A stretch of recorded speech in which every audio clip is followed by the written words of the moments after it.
everyone, so today's video is going to be a hair Q&A type thing. A Q&A and like information led video on how to achieve brightly coloured hair and how to best maintain it. Now, since I have had my orange hair, I've been asked a lot on Instagram and Twitter and things like that whenever I post pictures. How did you get the hair? What dye do you use? How do you maintain it? How do you keep it looking vibrant? How do you keep it in good condition? All of these things. And so what I thought would be really good would just be to do a video that covered all of that. I'm also going to be having a chat with the lady who colours my hair, Amy Fish from George Northwood Salon. She is the most incredible hairstylist I think you would ever come across. I am head over heels for her, total girl crush. And I just thought it would be really nice, rather than just me answering the questions, because to be honest, like, it's not me who does it and it's not me who knows like loads about hair. I thought it would be really nice to speak to her so she could give us information as well. So some of the questions will be answered by her, some of them will be answered by me, and hopefully you will enjoy it. So let's get cracking. First up, Jenny Blade on Instagram said, yes! Girly, I'm dyeing mine tonight at the ends. How hard is it to wash back out? Now, I would say it's really dependent on your hair and how frequently you wash it. If you use a purifying shampoo, then it's going to get it out much quicker. If you use a colour safe shampoo, then it's going to hold the colour for longer. So if you're trying to get rid of it, I would use a purifying shampoo and conditioner, and that will really wants to kind of get anything out of your hair that it can, and that will 100% help to lift the dye. Robocop. How do you keep it in such good condition? Mine just turns to poo whenever I dye it anything colourful. Poo on your head is not the best look, so me personally, it is a range of things, but one thing that I would say is a absolute staple in my routine for keeping it in good condition has been coconut oil.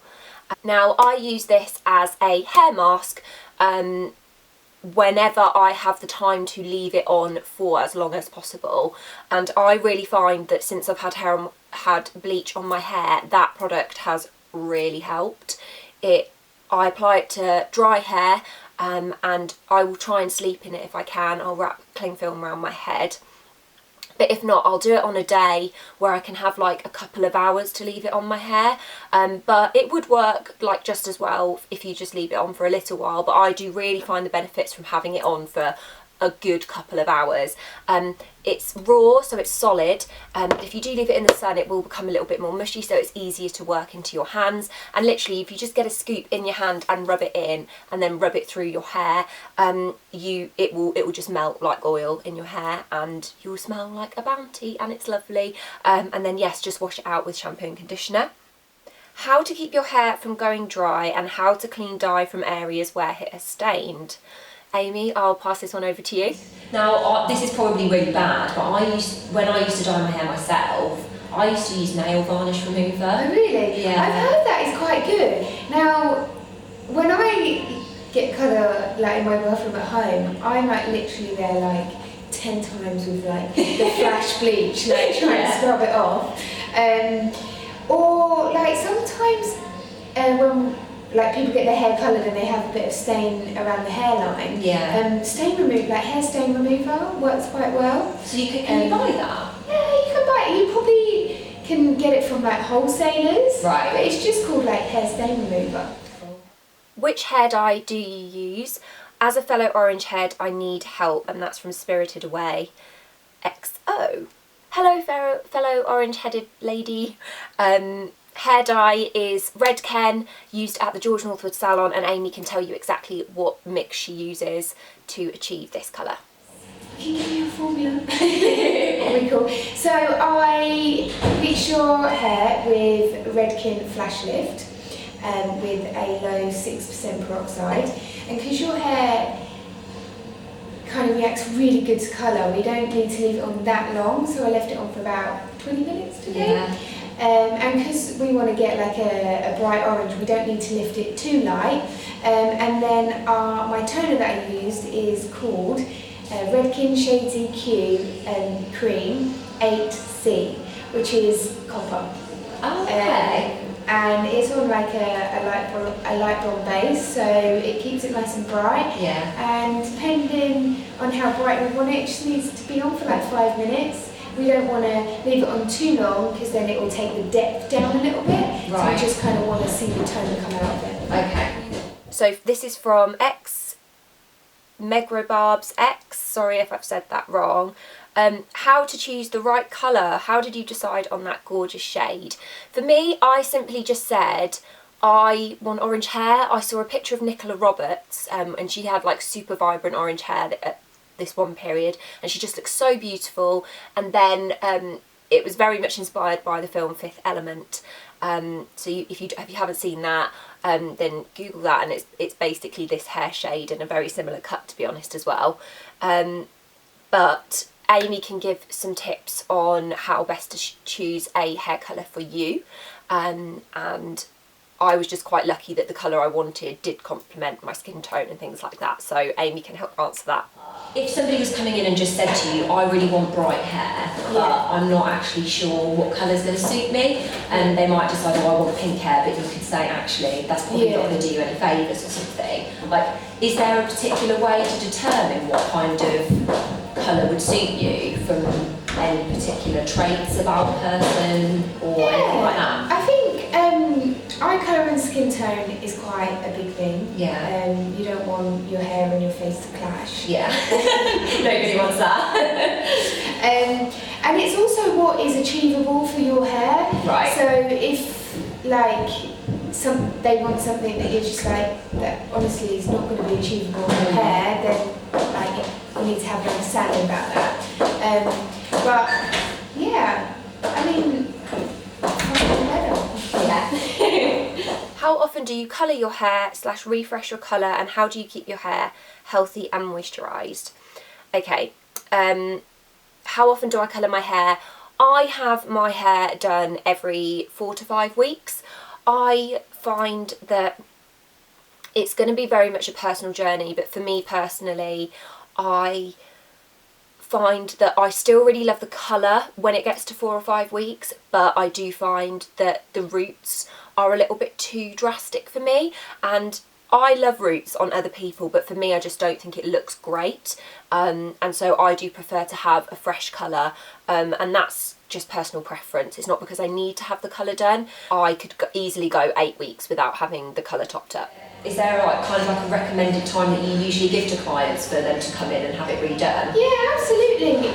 It does depend. There's so many things that it depends on, like the hair growth, lifestyle, and how fussy you are, really. Right. So like, I'm quite fussy. Yeah, you could leave it like 8 weeks if you wanted to. Yeah. But you kind of like your hair really nice and fresh. Yeah. And because we do it in a way we want to keep the condition, it's okay to do it every 4 weeks. Yeah. Some people come every 6 weeks, it's quite an average amount, 6 to 8 weeks. And some people are so low maintenance, they're like, I want to come every 6 months. Right. So you just kind of balance it with how you feel, really. Yeah. I mean, if you say, I want to come in every 2 weeks, I'd be like, well, it's a bit much. I think it's a bit much on your hair, I wouldn't recommend it. Yeah. But yeah. Down to kind of like personal. Definitely. Yeah. The one thing I do say, if you wanted to be like bleach blonde, say, you don't want to leave your roots too long, because it's very hard to get that match. Exactly, and I think that's the trouble that some people make, is that they leave their roots too long, and you can kind of get like bands of blonde in the hair, where the roots are too big, so it doesn't lift on the larger root area. Yeah. So if you was to like dye your hair bleach blonde, I mean, I would definitely, depending on the hair growth as well, look at getting it done every 6 weeks. Yeah. And that was from Marisil on Instagram. Broken Kite has said, I've dyed my hair bright colours for years. I have no problem keeping it maintained. I just struggle with limiting what I can do. Do you find it stops you going to swimming pools or in the sea in case it runs everywhere? Desperately want to go back on holiday but don't want to dye the beach pink. Any tips or stories? Looking fab, by the way. Thank you. For me personally, when I had red hair, I definitely did find that it would run a lot more. Orange, I don't see any excess coming out, so when it gets wet, it's absolutely fine. If I wash wash it, it will lose some of the colour in the water, but that's like when I'm properly like washing it. Just running it under water, there's no kind of colour coming out, and I definitely wouldn't be worried about going in swimming pools and things like that. With my red hair, I did used to get a red pillow, and anything would go red, and it definitely depends on the colour, I think. Hello Zelda said, how often do you wash it and keep it in a healthy condition? Did you feel like you need to change your colour scheme with makeup / clothing so as not to clash with your hair? That's a really good question actually. I will answer the second bit first. So for my wardrobe, I have a really monochrome palette anyway, so I haven't found that there's been any massive clashes with what I currently wear. I would say that there are some colours that I would probably avoid, but to be honest, again, it's really personal preference.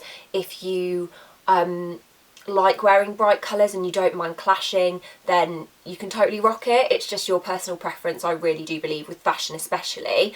With makeup, orange complements my skin tone really well, and I tend to sway towards golds and browns and reds for my eyes, like coppery colours, and that really does complement the orange hair, so I haven't had to change that. The one thing I have to embrace a little bit more is a nude lipstick, because I do find that the berry lips I used to wear just don't look as good.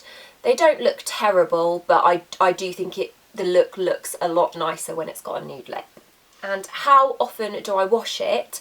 I try and leave my hair as long as possible because the vibrancy of it is the bit that I really love. I say I try and go 7 to 10 days before washing. One product that I would say is a must-have to enable me to do that is the Redken Pillow Proof Blow Dry. 2-day extender, but to be honest, I do use it over a longer period than that. It smells incredibly fresh, it's beautiful packaging, and it just works really well. I used to use Batiste a lot, I'd swear by Batiste, but to be honest, I never actually felt like my hair was clean when I used Batiste, whereas with this it does feel like my hair's had a refresh, and when you spray it you can feel it kind of like soaking into the hair and soaking up the oils, so your hair does feel fresh and not heavy or cakey like it's got a lot of product in, which some dry shampoos can do. And Claudia Tinley has said, how do you keep it healthy with minimal damage? How do you keep it healthy with minimal damage and long-lasting colour? Now, this is something that Amy and I have spoken about in length in the video, so I will insert bits of our conversation here as well. I mean, obviously products and masks and treatments is always good if you're going to change your hair colour and go through a big colour change. Yeah. Depending on the hair type really, whether you need to moisturise it, whether you need to strengthen it, and you just go by your colourist's recommendations. Yeah. But also you don't want to be putting a lot of heat on it. You just want to avoid anything that's going to damage it, and just keeping it in good condition that way. Less heat, products, and also you don't want to overdo it either, because if you overdo it you can make your hair too strong and too brittle. Right. So each hair is different, so you need to go by your hairdresser's recommendations. Cool. Okay. But one thing I would really strongly recommend over anything is really investing in your aftercare. So you go to a salon and you spend a lot of money on getting your hair done, or you do it yourself for a lot cheaper. To be honest, you're never going to get the colour payoff that you really want if you don't look after your hair. It's like you wouldn't buy a car and then wash it with stones or something. Do you know what I mean? So the range that I use and that I absolutely swear by for looking after not only the condition of my hair but also keeping the colour, the Pureology Strength Cure range.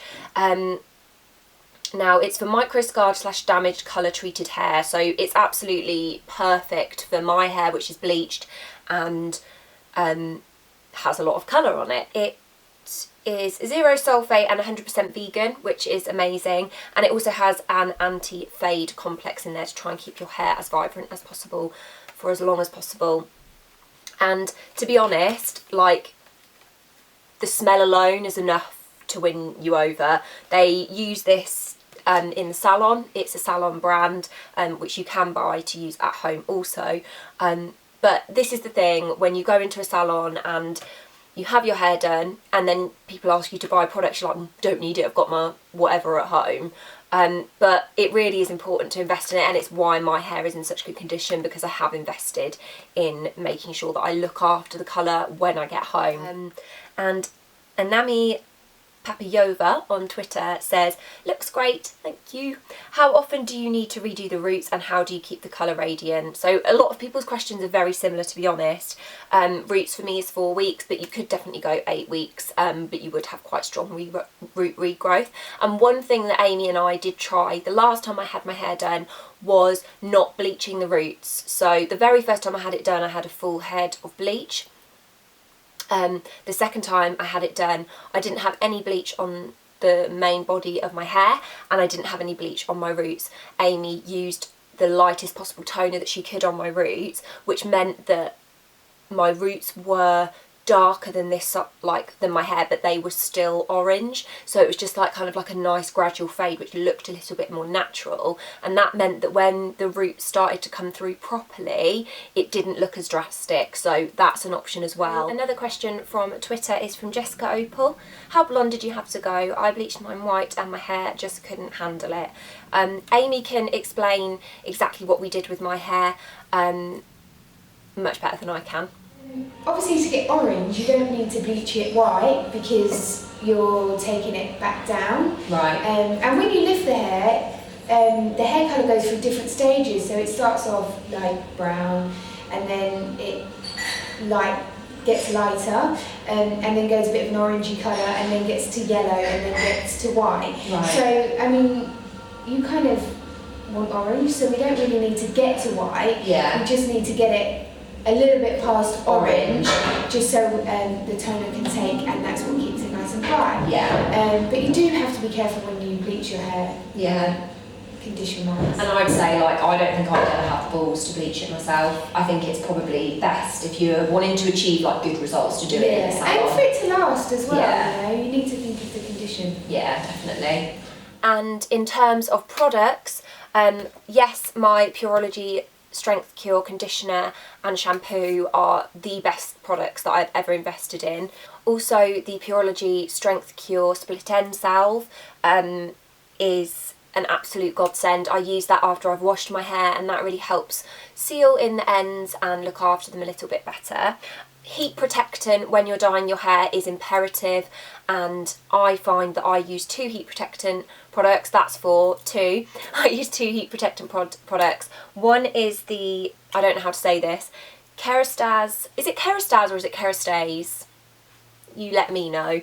Nutritive Nectar Thermique, and that is a cream, and you apply it to damp hair after you've washed it, so not really focusing on the roots but the mid-length through to the ends, and you only need a really small pea-sized amount to go all over your hair.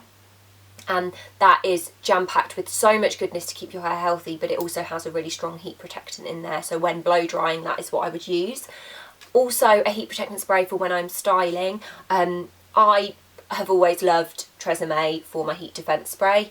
Up to 230 degrees protection against heat damage, and it protects and seals in shine, and I use this on dry hair. One thing I would say is just make sure it's not soaking wet before you put the heat on it. If you can hear a tss or a sizzle, then your hair's too damp and you're causing damage with the heat protectant, which is obviously counterproductive. So yes, I swear by this. Another product that I really swear by for conditioning my hair on the go more than anything else, you will find if you have bleached hair that you might suffer a little bit with brittle and dry ends, and you really want to make sure that they're kept as hydrated as possible. Now this tub no longer has any labels on it, which is great. It is the Lush R&B Hair Moisturiser. It's a very thick, heavy consistency, so you really only need a tiny bit, but I use this once I've styled my hair, because what I find is I like to have a curl when I have my hair down, and my ends will get a little bit frizzy or a bit brittle, and this just really helps to smooth it out. So I literally just apply the tiniest amount and then just work it into the ends gently, and like being careful not to bring it up too much because I don't want to weigh my hair down, and really just using the tiniest little bit, and that really helps to make those dry ends shiny again. And then for styling, I am trying to use less products in my hair, post styling, because I find the more products I use, the more product buildup I get. But one product that I do use whenever I have my hair down and curly is the Redken Quick Tease 15 hairspray. This is the back combing finishing spray, and I have raved about this in my favourites video before. It is amazing. It basically is like back combing in a brush, and if you like volume with your curls, then this is definitely what you need. You can apply it to the roots to give instant lift to the roots, and basically what it does is give like that back combed effect, so it's instant volume. But I tend to just like kind of like spritz this through the body of my hair, and it just like makes it like really cool. So absolutely love that for styling. That's not going to protect your hair from anything or keep it in good condition, but it does look pretty cool and adds a nice bit of texture. And I think that's everybody's questions answered. One thing I would say is that if you're wanting to do this at home and try and achieve a bright colour yourself, make sure that you have done as much research as you can, because it is really key that if you're trying to achieve a bright colour that you pre-lighten your hair. So that doesn't necessarily mean you have to use bleach, but you could use like a really light package dye to try and lift your hair as much as possible before you apply colour, because you're never going to get a vibrant bright colour like this without using bleach, or unless you have really light blonde hair, in which case you're very lucky. So yeah, and after each wash, my hair changes colour every single time. So this is freshly dyed. I don't mind that it fades. It's unlike red, what I had before, where once it fades it loses the vibrancy. I don't feel like it loses vibrancy. I think it just goes different, like it's more tonal and more peachy, and it's just like different hair as it washes out. And you will never get a hair dye that stays the same colour forever, because this is a toner, it's not a permanent dye. And even if you were to find, I mean, they don't do colours like this in permanent colour, I don't think, but if you were to find a permanent dye, it would still fade, because that's what hair dye does. So you just need to really make sure that if you're wanting to keep it as vibrant and as healthy as possible, that you really do invest in your aftercare once you've done the hair dyeing. So that's really, the better condition your hair is in, the better condition it will hold the colour. So yes, I think that's everything, guys. I really hope that you enjoyed this video. If we have missed anything and there's anything else that you would like us to cover, then please do comment below and let me know. And I will see you all soon. Thank you so much for watching, guys. Bye.